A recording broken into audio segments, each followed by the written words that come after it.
السلام علیکم ورحمۃ اللہ وبرکاتہ۔ فرحت ہاشمی بول رہی ہوں، کیا حال ہے آپ کا؟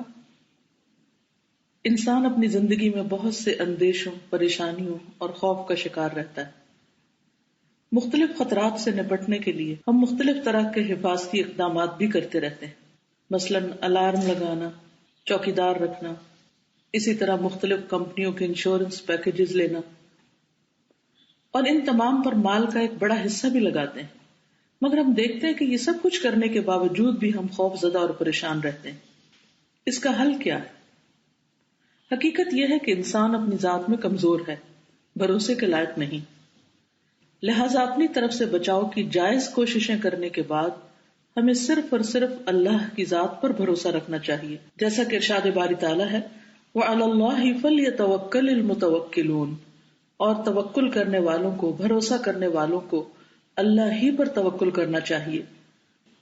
ہمیں ہر مشکل میں اسی کی طرف رجوع کرنا چاہیے اور اس بات کا یقین رکھنا چاہیے کہ اللہ تعالیٰ ہر چیز پر قدرت رکھتا ہے۔ وہ اگر ہماری حفاظت کرے تو کوئی ہمیں نقصان نہیں دے سکتا، وہ مدد کرے تو کوئی ہم پہ غالب نہیں آ سکتا۔